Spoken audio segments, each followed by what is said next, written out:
누가가 기록한 기쁜 소식. 누가복음 9장. 예수님은 12 제자를 불러 모으시고 모든 귀신을 쫓아내고 병을 고치는 능력과 권능을 그들에게 주셨다. 그리고 예수님은 하나님의 나라를 전파하고 병든 자를 고치라고 그들을 내보내시며 이렇게 말씀하셨다. 너희는 여행을 위해서 아무것도 가지고 가지 말아라.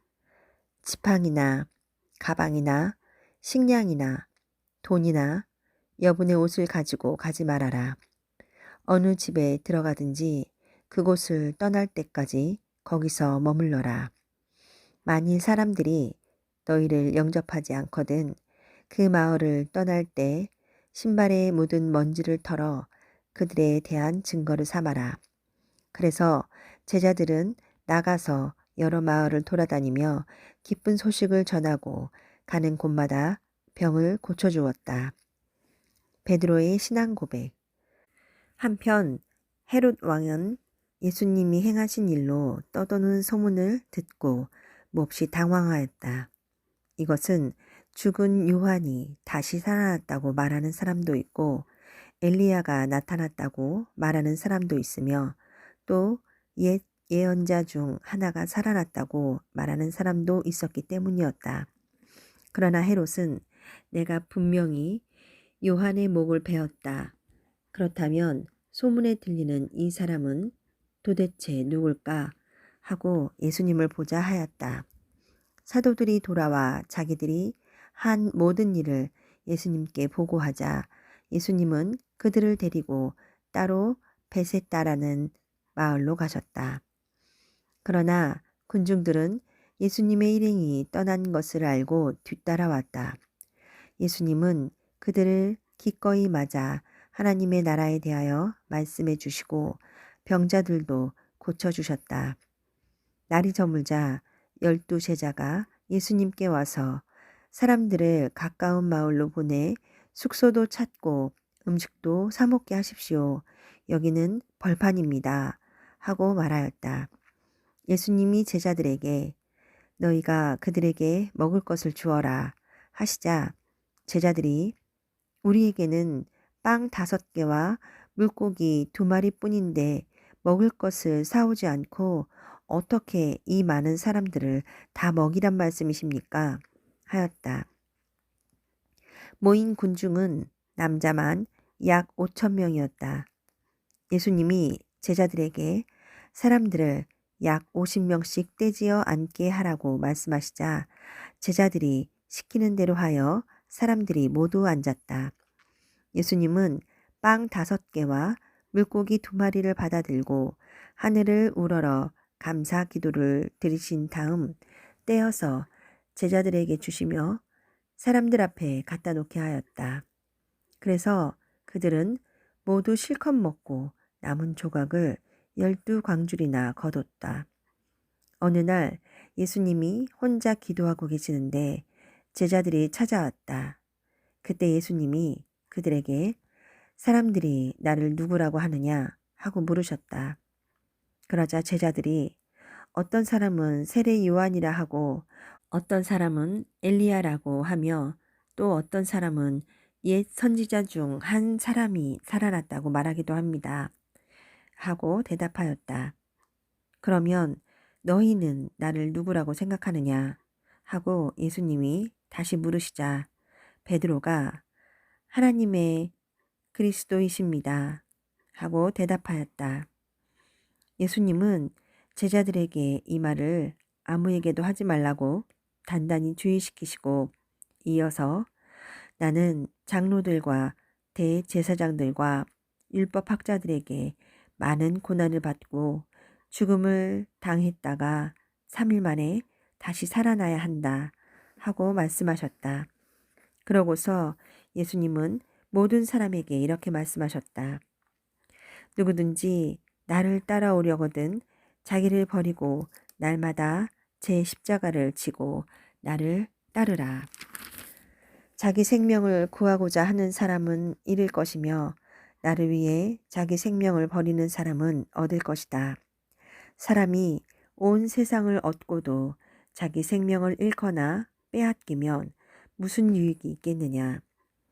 누구든지 나와 내 말을 부끄러워하면 나도 내 영광과 아버지와 거룩한 천사들의 영광으로 올 때 그를 부끄럽게 여길 것이다. 내가 분명히 말해둔다. 여기 서 있는 사람들 가운데 죽기 전에 하나님의 나라를 볼 사람들도 있을 것이다. 영광을 입으신 예수님, 이 말씀을 하시고 8일쯤 지나 예수님은 베드로와 요한과 야고보를 데리고 기도하러 산으로 올라가셨다. 그런데 기도하시는 동안 예수님의 얼굴 모습이 변하고 그의 옷이 휘어져 눈부시게 빛났다. 그때 두 사람이 예수님과 이야기를 하고 있었는데 그들은 모세와 엘리야였다. 그들은 영광스러운 모습으로 나타나 장차 예수님이 예루살렘에서 돌아가시게 될 것을 말하였다. 그때 졸고 있던 베드로와 다른 제자들이 정신을 차려보니 예수님의 영광의 광채가 보이고 두 사람이 예수님과 함께 서 있었다. 두 사람이 떠나려 하자 베드로가 예수님께 주님, 우리가 여기 있는 것이 좋겠습니다. 우리가 이곳에 천막 셋을 세워 주님과 모세와 엘리야를 각각 모시겠습니다. 하고 말하였다. 그러나 그는 자기가 무슨 말을 하는지조차 몰랐다. 베드로가 이 말을 하고 있을 때 구름이 와서 그들을 덮었다. 그들이 구름에 휩싸여 무서워하고 있는데 구름 속에서 이 사람은 내가 택한 내 아들이다. 너희는 그의 말을 들어라 하는 음성이 들려왔다. 그 음성이 그친 후에는 예수님 한 분밖에 보이지 않았다. 제자들은 침묵을 지키고 그때에는 그들이 본 것을 아무에게도 말하지 않았다. 예수님이 산에서 내려오심. 이튿날 그들이 산에서 내려오자 많은 군중이 예수님을 맞이하였다. 그때 그들 중에 한 사람이 이렇게 외쳤다. 선생님, 제 아들을 좀 봐주십시오. 하나밖에 없는 아들입니다. 귀신이 그를 붙잡기만 하면 그가 갑자기 소리를 지릅니다. 귀신은 그에게 발작을 일으켜 거품을 내게 하고 몸에 상처를 입히고서야 겨우 떠나갑니다.